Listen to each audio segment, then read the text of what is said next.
Hello, कैसे हैं आप सभी। पूरा उम्मीद और विश्वास कि आप सभी स्वस्थ हैं, मस्त हैं, तंदुरुस्त हैं और जमकर जो है आप अपनी परीक्षाओं की तैयारी में लगे हुए हैं। आज की यह क्लास जो है क्लास 12 के जो है हिंदी के चैप्टर नंबर 4 का क्लास है, जिस चैप्टर का नाम है अर्धनारीश्वर।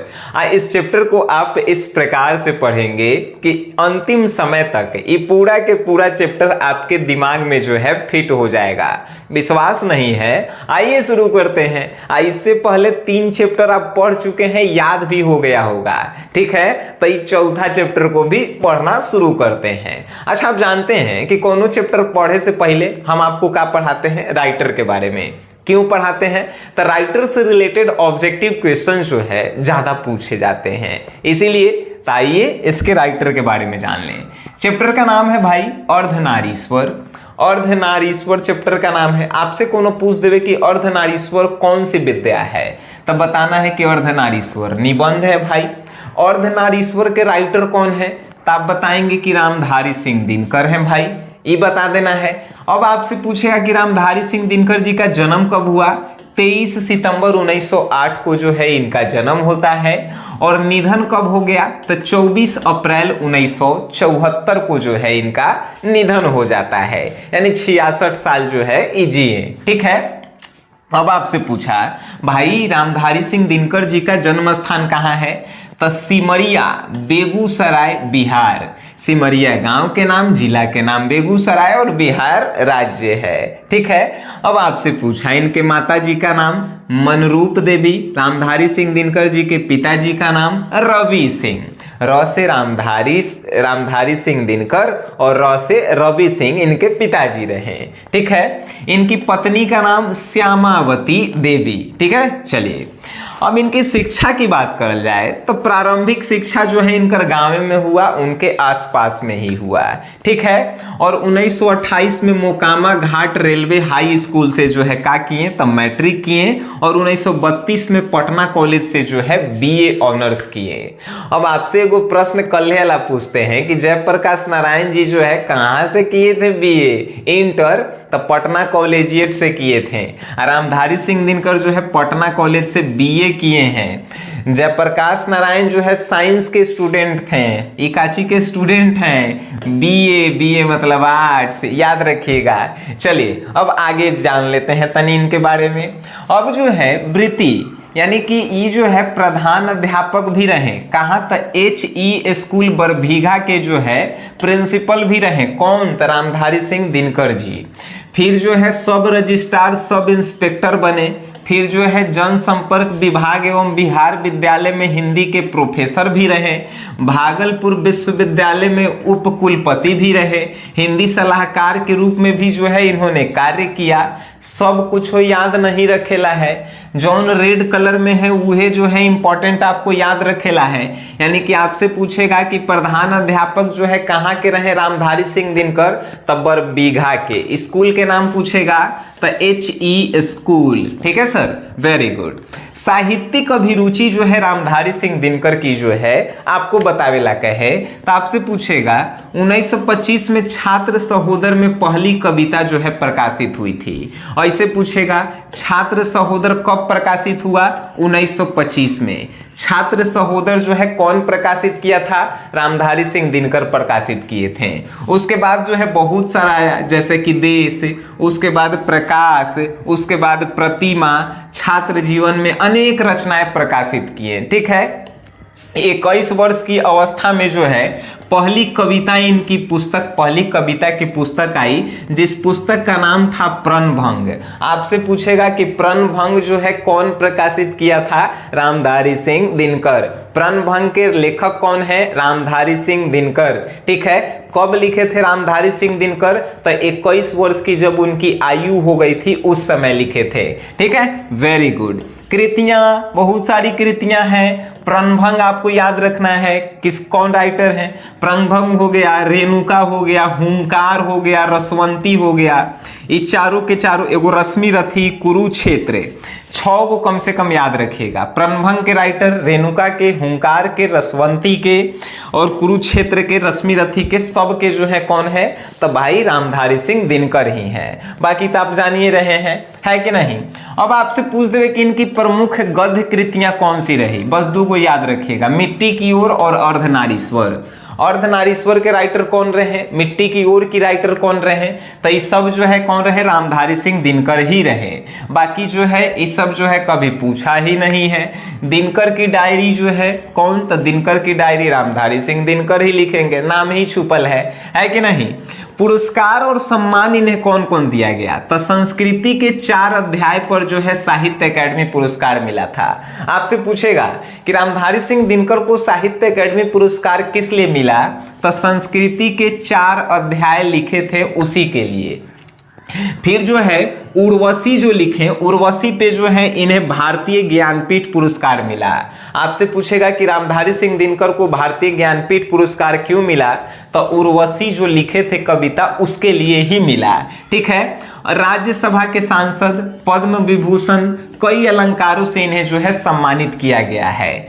राष्ट्र कवि के रूप में भी जो है इसे समादूत किया गया है। लेकिन ज्यादातर क्वेश्चन पूछता है कि भारतीय ज्ञानपीठ पुरस्कार जो है रामधारी सिंह दिनकर को किस लिए मिला, तो उर्वशी के लिए मिला।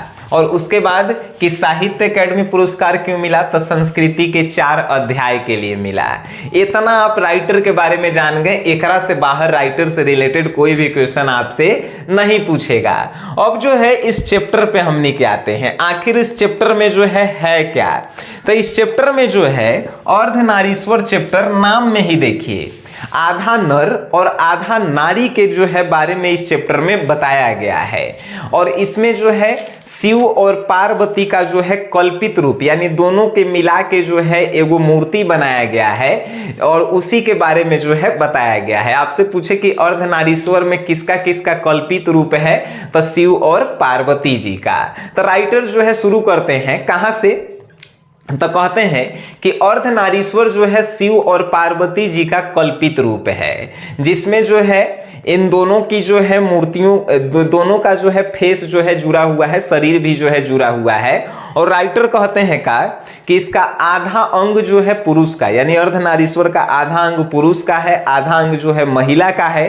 कहते हैं कि एक मूर्ति की जो है 2 गो आंख है, लेकिन एगो विकराल है तो एगो रसमयी है। फिर कहते हैं कि एक ही मूर्ति के जो है 2 गो भुजाएं हैं, एगो में त्रिशूल है तो एगो में जो है का है, तो एगो में चूड़ियां जो है हाथ में पहनी हुई है। एक ही मूर्ति के जो है 2 गो जो है का है, तो पैर भी हैं, एगो जो है बाघ के खाल से ढका हुआ है तो एगो साड़ियों से ढका हुआ है। ऐसे ही जो है अर्धनारीश्वर जो है दोनों शंकर और पार्वती जी के कल्पित रूप को बनाया गया है। आगे कहा गया है कि अर्धनारीश्वर जो है का है, तो अर्धनारीश्वर नारी और नर के बारे में जो है बताने पर जो है यह पाठ जो है लिखा गया है, जिसमें कहा गया है कि नर के गुण जो है नारियों में भी देखने को मिलते हैं और नारियों के गुण जो है नर में भी देखने को मिलते हैं। लेकिन आजकल के इस जमाना में जो है ऐसा नहीं होता है। आजकल के जमाना में नर जो है नारी नहीं बनना चाहता है और नारी जो है नर नहीं बनना चाहती है। नारी कहती है कि अगर हम नर यानी मर्दाना का गुण अपने अंदर ले लेंगे तो हमको जो है समाज में जो है लोग तुच्छ समझेंगे, या नर कहता है कि अगर हम में जो है नारी के गुण आ जाए तो हम लोग समाज में जो है नीचे आ जाएंगे। तो यही लेखक कहते हैं कि आजकल के जमाने में नर और नारियों में जो है एकता देखने को नहीं मिल रहा है और ना ही जो है नर और नारी के गुण एक दूसरे में देखने को मिल रहे हैं। आगे लेखक कहते हैं कि नर जो है अपने आप को जो है वृक्ष मान लिया है और नारी को जो है वृक्ष पे चढ़े वाला लता मान लिया है। लता मतलब देखे होंगे, लौका जो है लता के सहारे ही ऊपर चढ़ के छप्पर पे फरता है कि नहीं। नर अपने आप को वृक्ष मान लिया है तो नारी को लता मान लिया है। नर अपने आप को वृंत यानी कि बड़ा मान लिया है और नारी यानी स्त्री को कली मान लिया है। नर जो है अपने आप को धूप मान लिया है तो वहीं पे नारी को चांदनी मान लिया है। नर जो है अपने आप को गर्मी मान लिया है यानी कि ग्रीष्म और नारी को उसने जो है वर्षा मान रखा है। नर जो है अपने आप को विचार मानता है और नारी को जो है सिर्फ भावना मानता है। लेखक यहाँ पे ये बताना चाहते हैं कि नर जो है अपने आप को समाज में बड़ा दिखाने की कोशिश करता है और नारियों को हमेशा जो है अपने से नीचे दिखाने का जो है प्रयास कर रहा है आज के इस जमाना में। लेखक फिर आगे कहता है कि नर जो है अपने आप को कहता है कि हम खेत में कुदाल चलाने वाले बलशाली किसान हैं, तो वहीं नारी जो है अछोरना पछोरना करने वाली है। अछोरना पछोरना मतलब जब कुदाल से कोड़ दिया जाता है खेत तो उसको बराबर करने का काम जो है नारी करेगी और हम जो है कुदाल से कोड़ने का काम करेंगे, ऐसा नर जो है अपने आप को मान लिया है और अपने आप को कहता है। नर जो है अपने आप को नदियों का वेगमय प्रवाह मान लिया है। नर जो है अपने आप को नदियां जैसे कैसे बिना जो है मतलब के बहते रहती है किसी से बिना डरे हुए, वैसे ही नदियों का वेगमय प्रवाह मान लिया है और नारियों को जो है एकदम जो है कली के समान मान रखा है। तो यहीं पे जो है लेखक दर्शाने का कोशिश किया है कि नर जो है अपने आप को बड़ा साबित कर रहा है और नारियों को जो है छोटा दिखाने का प्रयास किया गया है। ठीक है, आगे जो है लेखक कहते हैं कि जितने भी ये जो माना गया है कि पुरुष जो है ग्रीष्म है, पुरुष जो है विचार है, ये सभी जो है कवि कहते हैं कि ये सभी जो है झूठे हैं, क्योंकि आजकल के ज़माने में जो है नारियां जो है एक अलग ही है और नर जो है एक अलग ही रूप में देखने को मिलते हैं।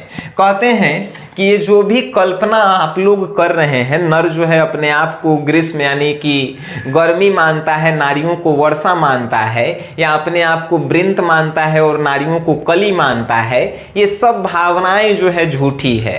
क्योंकि अगर आज के समय में आदि मानव होते तो सबसे ज़्यादा आदि मानव ही शर्मिंदा होते कि हम लोग जो हैं, यानी कह रहे हैं लेखक कि आदि मानव शर्मिंदा होते और आदि मानव अपने आप में बातचीत करते हैं कि हम लोग जब इस पृथ्वी पे आए थे तो हम लोग जो है तो ऐसा नहीं माने थे कि नारी कमज़ोर है, नर जो है का है तो नर जो है बड़ियार है। लेकिन आजकल के ज़माने में ऐसे हो रहे हैं। आदि मानव भी कहते हैं कि आजकल के ज़माने के लोग कैसे हैं। जब आदि मानव थे इस पृथ्वी पे तो एक ही साथ जो है जानवरों को मार कर खाते थे, एक ही साथ सोते थे, एक ही तरह के कपड़े पहनते थे।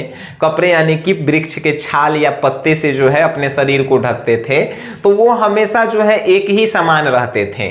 उस समय भी नर और नारी थी तो उस समय विभेद नहीं हुआ। लेकिन आजकल के ज़माने में क्या पता क्या हो रहा है, ऐसा लेखक कह रहे हैं। लेखक फिर कहते हैं कि जानते हैं नारियों की प्राधीनता जो है कब शुरू हो गई, यानी नारियों को जो है तुच्छ यानी कि पुरुषों से कमजोर कब मानने लगा, तो जब मानव जाति ने कृषि का आविष्कार किया। जैसे ही कृषि का आविष्कार हुआ, पुरुष समाज जो है नारियों को कम मानने लगा, अपने से कमजोर मानने लगा, अपने से नीचे उसे देखने लगा। और नर और मादा पशुओं में भी एवं पक्षियों में भी होते हैं। तो जैसे ही कृषि का विकास हुआ, नारियों को कम मानने लगा, कमजोर मानने लगा। अच्छा बताइए, लेखक कह रहे हैं कि नर और नारी जो है पुरुष पक्षियों में भी देखने को मिलते हैं, पशुओं में भी देखने को मिलते हैं। तो वो सब तो आज तक अपने आप में विभेद नहीं किए, वो लोग एक ही साथ रहते हैं, एक काम सब कोई मिलजुल के करता है। लेकिन क्या पता आजकल के लोगों को क्या हुआ कि नर और नारियों में जो है बहुत ज़्यादा विभेद हो गया है। नर जहां अपने आप को जो है राजनीति का बादशाह बताता है तो नारियों को जो है राजनीति में आने नहीं देता है। नर जो है अपने आप को जहां राजा का सिंहासन बताता है तो नारियों को पैर पकड़ने वाला जो है बताया जाता है। तो नर जो और नारियों में जो है क्या पता कितना विभेद हो गया है, ऐसे रामधारी सिंह दिनकर जो है इस चैप्टर में कहे हैं। आगे कहते हैं कि नारियों को जो है इतना नीचे देखा जाता है कि जिस प्रकार जो है लता अपने वृक्ष पर निर्भर होती है, यानी कि लता अपने वृक्ष को जिस दृष्टि से देखती है, नारी भी जो है पुरुष को उसी दृष्टि से अब देखने लगी है।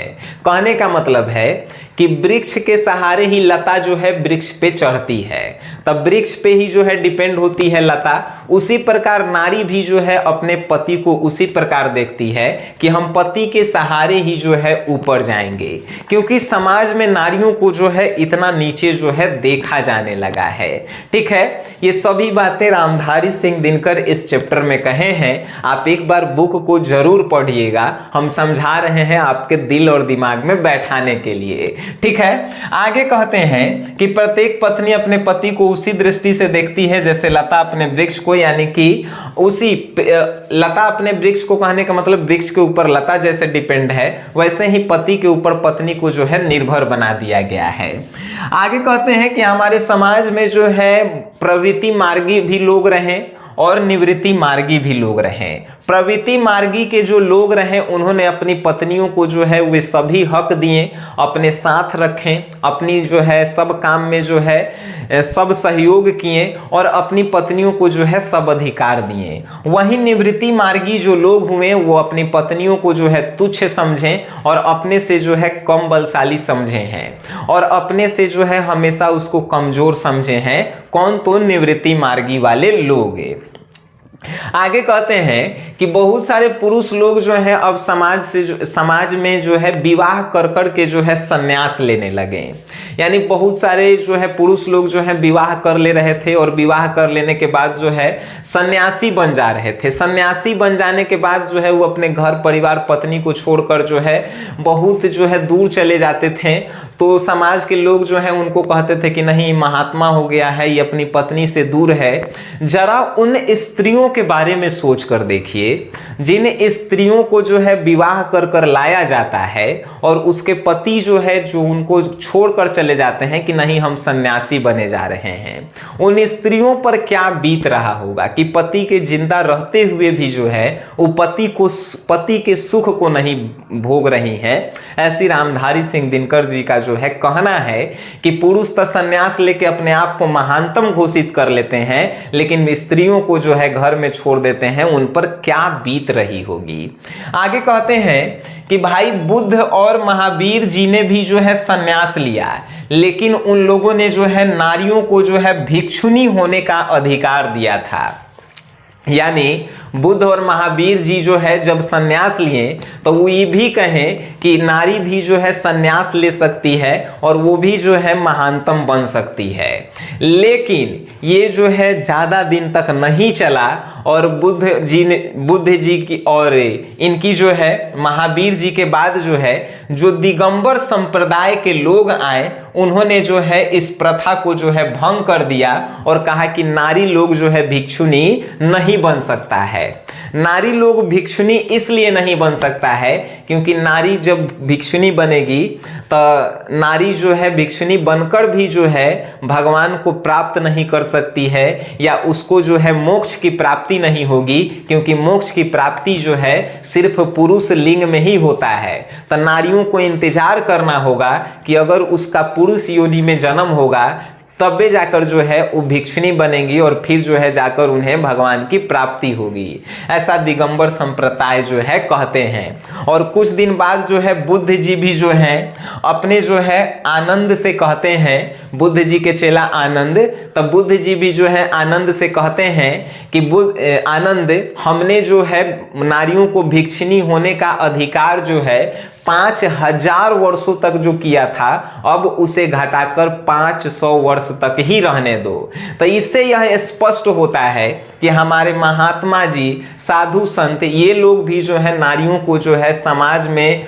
उतना हक नहीं दे सके जितना जो है नारियों को मिलना चाहिए। ठीक है, आगे जो है इस चैप्टर में कहा गया है कि बर्नार्ड शॉ यानी पुराने जमाने में कभी भी जो है हमारे नारियों को जो है उतना जो है नहीं जो है सम्मान दे पाए।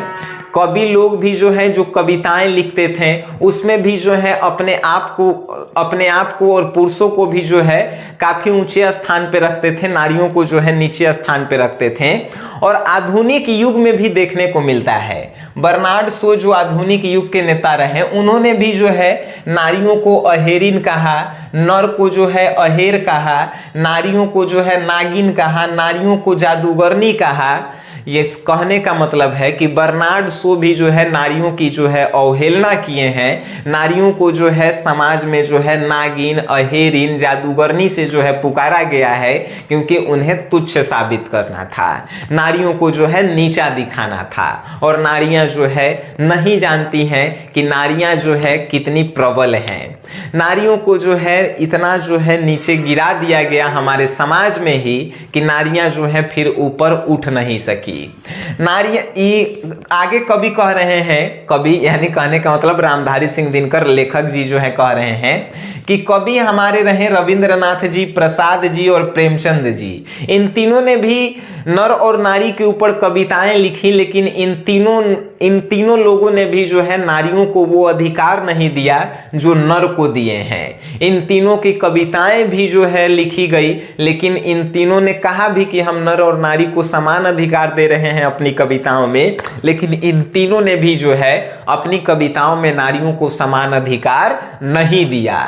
आगे कहते हैं कि पुरुष नारी से अब यह कहने लगा है, यानी कि अब के समाज में जो है पुरुष यह नारी से कहने लगा है कि तुम जो है सिर्फ घर की सुंदरता के लिए हो, हम कमाने जाएंगे, हम तुमको लिया के खिलाएंगे, तुम सिर्फ खर्चा करो और घर के देखभाल करो, बाल बच्चा के जो है देखभाल करो। लेखक ऐसा कह रहे हैं कि पुरुष जो है अब नारियों से यह कहने लगे हैं, मुंह खोलकर कहने लगे हैं कि तुम घर से बाहर कमाने नहीं जाओगी, घर में ही रहो और घर में ही काम करो, बाल बच्चा की देखभाल करो और कहीं नहीं जाओ, हम तुम्हारी जरूरतों का पूरा करेंगे।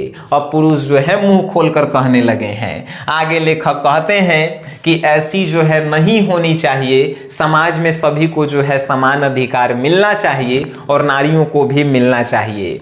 काहे मिलना चाहिए? तो नारी और नर एक ही द्रव्य की ढली जो है दो प्रतिमाएं हैं। लेखक इसलिए कह रहे हैं कि दोनों को समान अधिकार मिलना चाहिए क्योंकि नारी और नर जो है एक ही द्रव से ढली दो प्रतिमाएं हैं, यानी एक ही मिट्टी से जैसे शंकर भगवान और पार्वती जी के मूर्ति बनता है, वैसे ही एक ही मिट्टी से भगवान जो है किसको तो पुरुष को भी बनाए हैं और महिलाओं को भी बनाए हैं, इसीलिए दोनों को समान अधिकार मिलना चाहिए, ये लेखक जो है कह रहे हैं।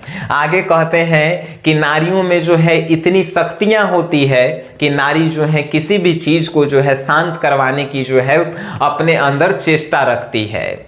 जैसे कह रहे हैं, वो एग्जाम्पल दिए हैं लेखक कि अगर कौरवों की सभा में, कौरव महाभारत सुने होंगे तो महाभारत में कौरवों की सभा में यदि संधि की वार्ता, कौरवों की सभा में यदि संधि की वार्ता कृष्ण और दुर्योधन के बीच ना होकर गंधारी और किसके बीच हुआ होता, तो गंधारी और कुंती के बीच हुआ होता, तो ये जो है संभव था कि महाभारत जो है नहीं होता। ठीक है, क्योंकि महिलाएं जो है लड़ाई को शांत करने का काम करती है, वो समझ बूझ से जो है उसको जो है मिटाने का काम करती है। तो एक एग्जाम्पल दे रहे हैं लेखक कि कौरवों की सभा में अगर संधि की वार्ता जो है कृष्ण और दुर्योधन के बीच ना होकर गांधारी और कुंती के बीच हुआ होता तो आज संभव था कि महाभारत नहीं होता। आगे लेखक कहते हैं कि हर एक नर में नारी के गुण होना चाहिए और हर एक नारी में नर के गुण होना चाहिए, तभी जो है समाज जो है आगे बढ़ेगा और समाज जाकर जो है एक विकसित समाज के रूप में विकसित होगा। आगे जो है लेखक कहते हैं कि हमारे देश के बापू यानी महात्मा गांधी जी भी थे, उन्होंने भी जो है क्या किया, तो गांधी जी ने भी अपने जीवन के अंतिम दिनों में नारीत्व की ही साधना की थी, यानी नारी की तरह ही अपने जीवन को बिताए थे।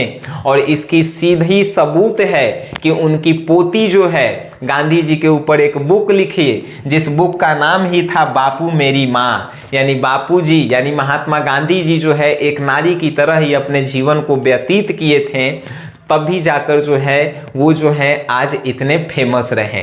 ऐसा जो है लेखक अपनी इन पाठ में कहते हैं। और कहते हैं लेखक कि नर और नारी में अगर दोनों का गुण एक दूसरे में आ जाए तो इस समाज और अपने आप की विकास जो है काफी ज्यादा तेजी से हो सकती है। तो यही जो है पूरा चैप्टर का जो है सार रहा। सार कहने का मतलब होता है कि एगो पूरे बड़ा सा कहानी का छोटा सा बना के आपको समझा देना, जिससे कोई भी ऑब्जेक्टिव सब्जेक्टिव जो है ना छूटे। और हम बार बार कहते हैं हम आपको बिना किताब देखे हुए कहानी को सुनाते हैं तो आपको याद हो जाता है, लेकिन याद हो जाता है तो एक बार जब आप बुक को अपने से रीडिंग करेंगे, वीडियो देखने के बाद बुक को अपने से रीडिंग करेंगे, यकीन मानिएगा कोई भी ऑब्जेक्टिव और सब्जेक्टिव आपको देखने की जरूरत नहीं पड़ेगा, अपने आप बन जाएगा। ठीक है, तो ऐसे ही आप लोग पढ़िए, मेहनत कीजिए, जमकर टॉपर बनने की तैयारी कीजिए। हम ऐसे ही जो है आपको जो है आपके साथ मिलकर जो है मेहनत करेंगे और आप लोग जो है आगे बढ़ेंगे तो हम लोग भी जो है आगे बढ़ेंगे। तो मिलते हैं हम लोग नेक्स्ट क्लास में, तब तक के लिए आप सभी से विदा चाहेंगे। टाटा बाय बाय।